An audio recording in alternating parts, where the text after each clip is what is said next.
Hola, bienvenidos a Bookey. Hoy vamos a desvelar el libro, Pensar rápido y lento, un hito en el campo de la economía del comportamiento. Daniel Kahneman, el renombrado psicólogo y autor del libro, ha combinado la psicología y la economía, para examinar cómo los humanos hacen juicios, y toman decisiones en condiciones de incertidumbre. Este trabajo revolucionario le valió el Premio Nobel de Economía de 2002. Más tarde, en colaboración con su colega Amos Tversky, Kahneman abrió el camino a un nuevo campo de estudio, la economía del comportamiento. Efectivamente, sus investigaciones rompieron las barreras entre la psicología social, la ciencia cognitiva y la economía, proporcionándonos una mejor comprensión de los mecanismos del cerebro humano, en el juicio y la toma de decisiones. Los psicólogos Kate Stenovich y Richard West fueron los primeros en proponer que el cerebro humano ejecuta dos procesos cognitivos, el pensamiento rápido y el pensamiento lento, a los que denominaron Sistema 1 y Sistema 2. Estos términos fueron adoptados por Kahneman en este libro. El Sistema 1 y el Sistema 2 no son dos partes físicas del cerebro humano, sino un concepto virtual que muestra cómo funciona el pensamiento. El Sistema 1 es un sistema subconsciente y de pensamiento rápido que se basa en la intuición, mientras que el Sistema 2 es un sistema consciente y de pensamiento lento, que requiere un esfuerzo voluntario para ser controlado. El Sistema 1 se encarga de las tareas cotidianas que conocemos, cómo frenar o girar según las señales cuando conducimos. Por otro lado, el Sistema 2 se hace cargo de las tareas, o problemas que al Sistema 1 le resultan extraños o no puede resolver, como hacer el cálculo mental de 17 por 38. Sin embargo, aunque el cerebro humano dispone de dos sistemas de pensamiento, el Sistema 2 es, de hecho, muy perezoso, y no se pone a trabajar a menos que la situación lo obligue a hacerlo, como cuando se enfrenta a un problema que el Sistema 1 no puede resolver. Como resultado, la mayoría de los juicios y decisiones que tomamos para nuestra vida y carrera son predominantemente obras del Sistema 1. El Sistema 2 es, en el mejor de los casos, su asistente. En la mayoría de las circunstancias, la distribución del trabajo entre el Sistema 1 y el Sistema 2 es muy eficiente. Sin embargo, el Sistema 1 tiene muchos defectos, y es propenso a cometer errores sistemáticos. A estos últimos es a lo que Kahneman decidió centrarse en este libro. En él, analiza principalmente los atributos cognitivos y los puntos débiles del Sistema 1, para poder evitar de manera consciente muchas falacias cognitivas, y convertirnos en mejores tomadores de decisiones. A continuación, resumiremos el libro en tres partes, centrándonos en los rasgos y defectos del Sistema 1. Cuando éste toma las decisiones, y en por qué no somos IQs racionales. Primera parte. El Sistema 1 emite juicios basados en la intuición. Segunda parte. El Sistema 1 no es bueno para hacer juicios estadísticos. Tercera parte. No somos IQs racionales. Primera parte. El Sistema 1 emite juicios basados en la intuición. Cuando ocurre un incidente, el Sistema 1 se forma instantáneamente una opinión basada en la intuición. Por ejemplo, si vemos a alguien leyendo un libro en el metro, podemos pensar intuitivamente que esa persona es culta. Del mismo modo, si vemos a una mujer que se viste de forma llamativa, podemos pensar que es frívola. Kahneman llama a estos juicios intuitivos heurísticos. Los juicios heurísticos son aquellos que el Sistema 1 produce a lo largo de nuestra vida, y están guiados por impresiones. En general, los aceptamos sin saber de dónde vienen, y además, los relacionamos naturalmente con otras cosas. Es decir, cuando pensamos en A, lo asociamos con B. Por ejemplo, a la mayoría de nosotros, el metro nos parece un espacio público abarrotado y caótico. Para que alguien tenga la formidable paciencia de leer allí, debe ser un ávido lector y, por ende, alguien muy culto. Pero, ¿son necesarios los juicios heurísticos? Sí, la mayoría de las veces. Al fin y al cabo, el juicio intuitivo es el resultado de millones de años de evolución humana, y ha ayudado a la humanidad a superar muchos retos cotidianos. Sin embargo, en palabras de Kahneman, estos juicios incorporan muchos errores sistemáticos, razón por la cual, en muchas ocasiones, son poco fiables. Se puede decir que la persona que lee en el metro es un ávido lector, pero según las estadísticas, los lectores habituales que provienen de un entorno menos educado, superan a los que tienen un nivel de educación más alto. Por lo tanto, es más probable, desde el punto de vista estadístico, que el lector del metro sea menos culto. La intuición experta es lo contrario de la heurística, es otra forma de juicio intuitivo que emplea el sistema 1. La intuición experta proviene de la práctica prolongada, y suele ser muy precisa. Es posible que haya oído hablar del Campeonato Mundial de Ajedrez Rápido, en donde un maestro del ajedrez puede jugar partidas consecutivas contra decenas de jugadores a la vez, y realizar sus movimientos en cuestión de segundos. Sin embargo, a pesar de su rapidez, apenas cometen errores. Este es un ejemplo de intuición experta. Los maestros tienen una aguda intuición para las configuraciones de ajedrez, y pueden percibir las oportunidades y los peligros de un solo vistazo. En su libro, Kahneman cita el ejemplo del psicólogo Gary Klein, del libro Sources of Power, How People Make Decisions para demostrar el poder de la intuición experta. Un equipo de bomberos intentaba apagar el fuego en una cocina, cuando el comandante gritó de repente, «Salgamos de aquí». En cuanto salieron de la cocina, el suelo se derrumbó. Resultó que el corazón del incendio no estaba en la cocina, sino en el sótano. Más tarde, el propio comandante no pudo precisar por qué dio la orden. Simplemente intuyó que algo estaba mal, el fuego no era enorme, pero la temperatura en la cocina era tan alta que le quemaba las orejas. Su intuición le decía que algo no estaba bien, y tenían que irse.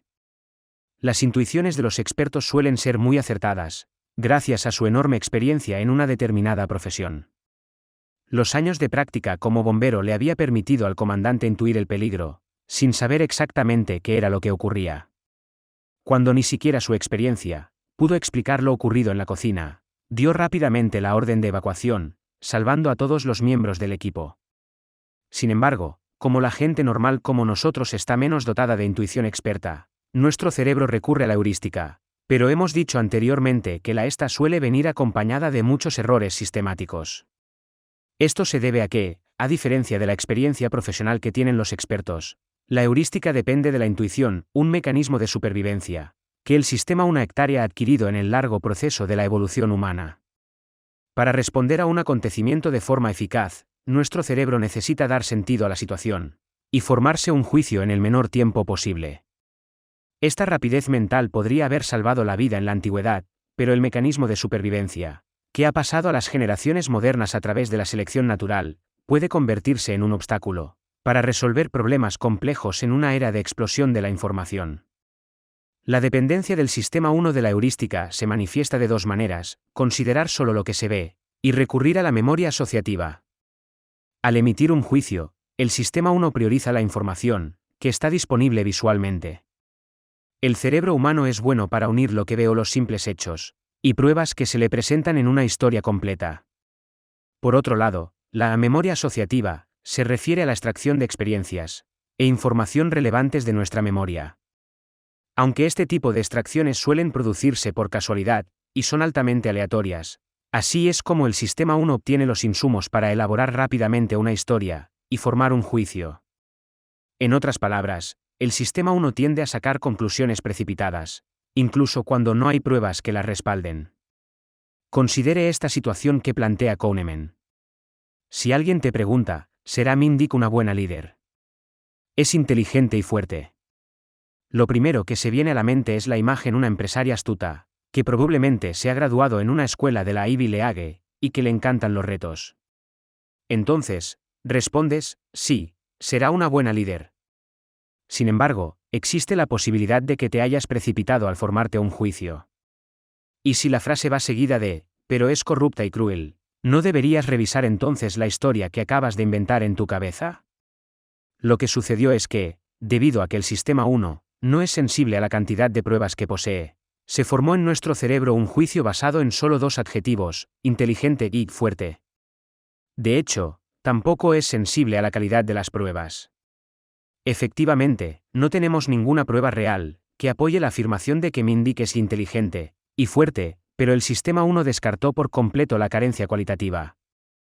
Esto demuestra que el sistema 1 es insensible tanto a la cantidad como a la calidad de la información, y cede fácilmente a la memoria asociativa. Debido a que el sistema 1 considera solo lo que se ve, y recurre a la memoria asociativa como sus reglas generales a la hora de emitir un juicio, no es extraño saber que también favorece la simplicidad, la coherencia y la causalidad. Analicemos primero la preferencia del sistema 1 por la simplicidad.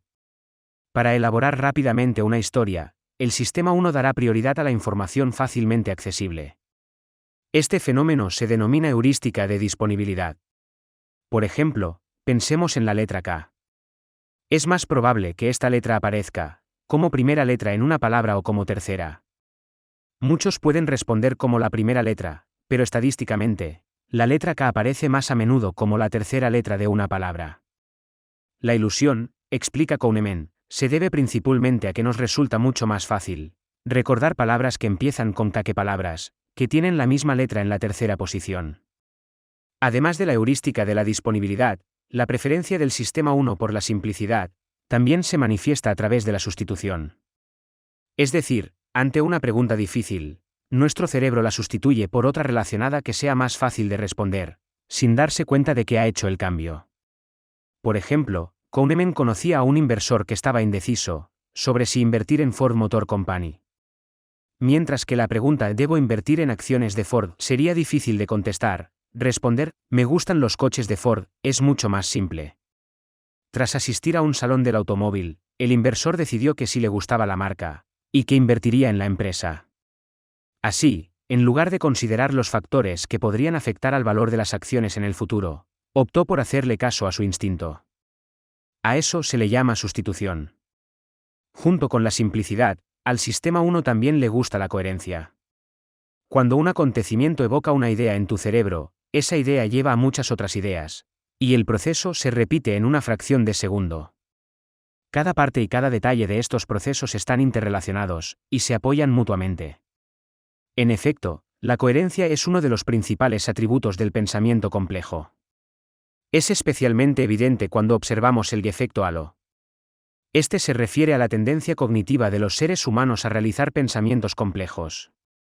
Concretamente, si alguien ha mostrado una cualidad agradable, podemos pensar intuitivamente que todas sus demás cualidades son también agradables, pero todos sabemos que las personas buenas pueden hacer cosas malas, y las malas también pueden hacer acciones buenas.